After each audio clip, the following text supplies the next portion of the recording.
The next rhetorical mode we're going to talk about is cause and effect. And when we write a cause and effect composition, we're asking two questions. When we focus on cause, we're asking why did that or will that happen? So we're looking for a phenomenon. Why did it happen or why will it happen in the future? Okay, causes. When we look at effects, we're asking the question, what happened or might happen as a result? And just like with the compare and contrast composition, sometimes we're only going to focus on causes, sometimes we're only going to focus on effects, and sometimes we'll focus on both. Now, it's been my experience as both a writer and a reader that it's really easy to get confused between causes and effects. So what I would do if I were you is I would sit down and really carefully pre-write and categorize what are causes and what are effects. A cause caused something to happen, for lack of a better word. And an effect is what happened as a result. And sometimes it can be a little bit difficult to puzzle out, is it a cause or is it an effect? And sometimes it can be both, depending on what you're talking about. So what I want you to focus on in this type of composition is really making it clear for your reader that you're talking about causes or effects or both. And when if you do both, then you need to make it really clear when you talk about a cause that it's a cause, and when you talk about an effect that it's an effect. Because again, as a reader and as someone who has looked at thousands of student essays, it's really easy for people to get turned around and confused, particularly in this type of essay. When you are selecting a topic for a cause and effect paper, you're looking for a phenomena, an observable occurrence, something that has happened, something that is happening, something that will happen, an event, a development, a process, a problem, a condition. All right, so you're looking for an observable occurrence. And again, you're going to talk about what caused the observable occurrence and what happened as a result of this observable occurrence. In the thesis statement, again, you want to make it really clear what your topic is and what it is that you're doing. Are you talking about causes, effects, or both?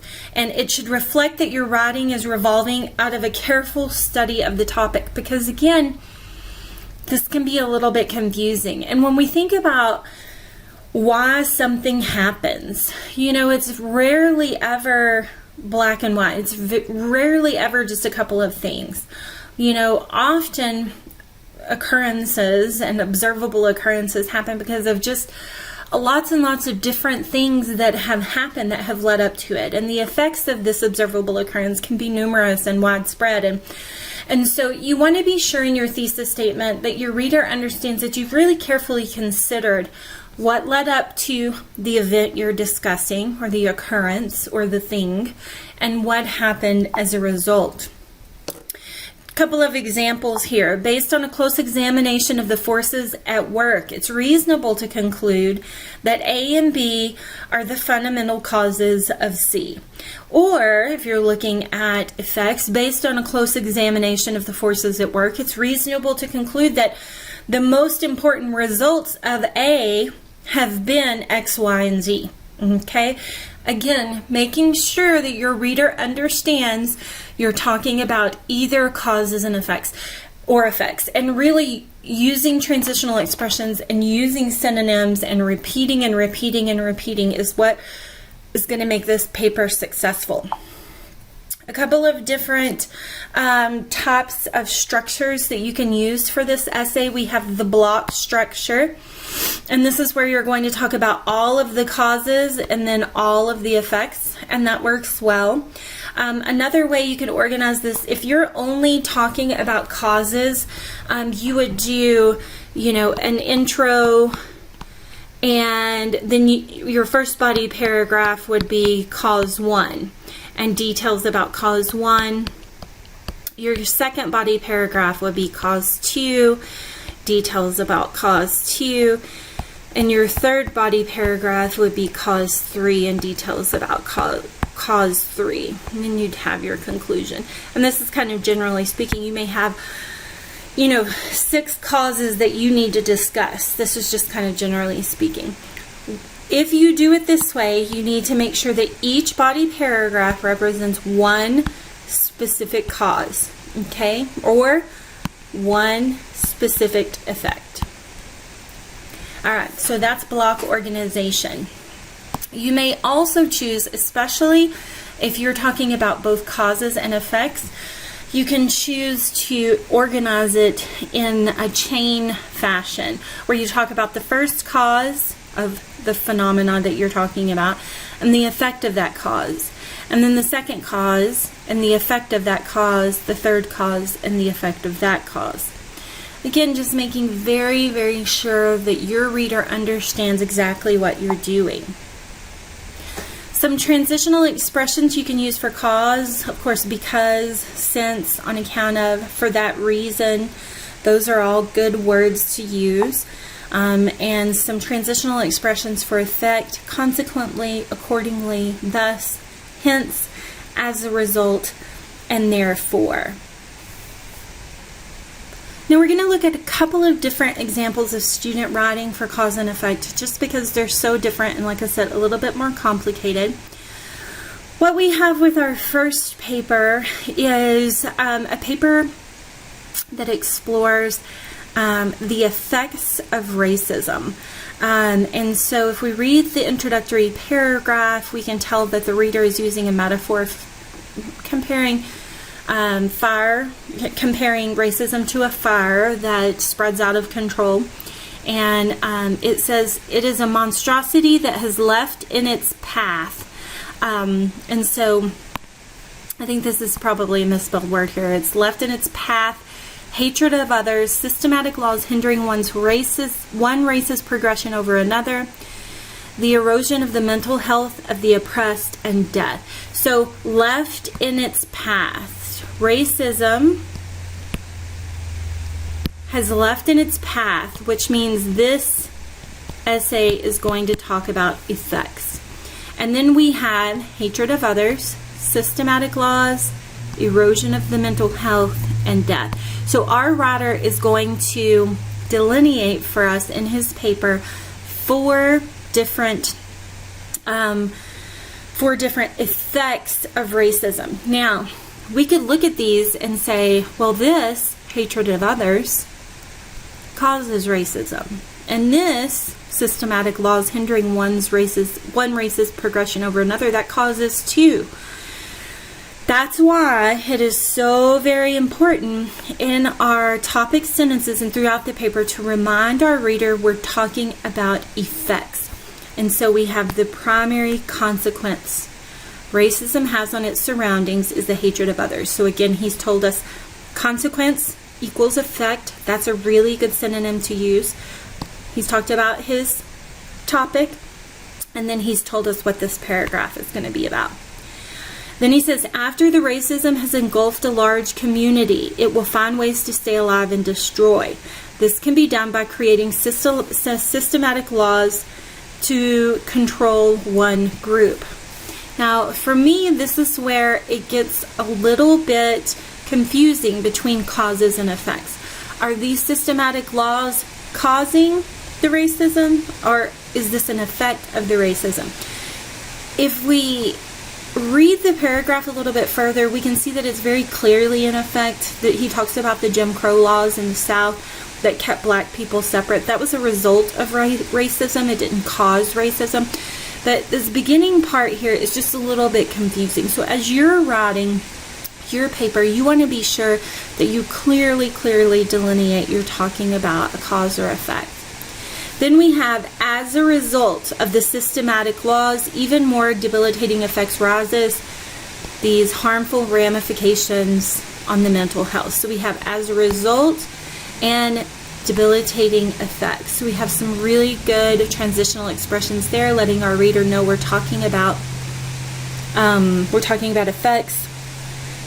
And then we have The final act of the fire cannot be undone, reversed, or rewritten. People on the receiving side of racism of this effect have taken tremendous losses. And then he talks about mutilating murders of slaves, lynchings, things like that. So again, he says here, on the receiving side of racism of this effect have taken tremendous losses. Now, even though as a reader, I can look at the rest of these sentences here and kind of puzzle out that he's talking about death as an effect, this particular expression that he's written here is a little bit confusing. So again, you want to be sure that every single thing you write serves to make things clear for your reader. Overall, though, this student did a really, really good job. There were just a couple of bumps having to do with, indicating is it a cause or effect. And again, it's just because cause and effect can be so easily confused. Let's look at another paper here. This particular student is talking about the causes of stress, Sally Adams. She says, in America, the cultural expectations on goal acquisition, competition, and overall success lead to, which is equal to cause, overwhelming feeling of stress within the members of society. So she's told us she's going to talk about cause. She's told us that the topic is stress, and she has created categories here for us. And then she says the first influential idea that causes stress is the concept of goal acquisition. So she's reminded us of her thesis and told us what this paragraph is going to be about. Striving constantly for goals creates a competitive atmosphere that fuels stress even further. And I like this, fuels everyday stress further.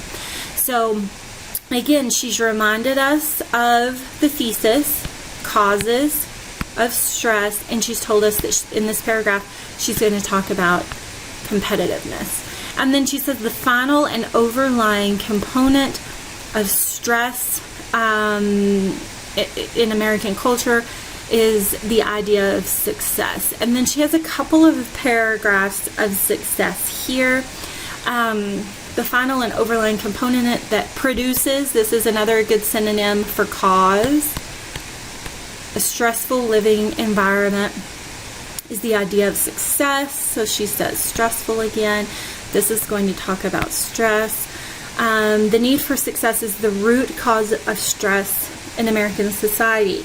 Oprah Winfrey is considered successful. How is she more successful than other talk show hosts? Now, as you read this, you can pause and read if you need to.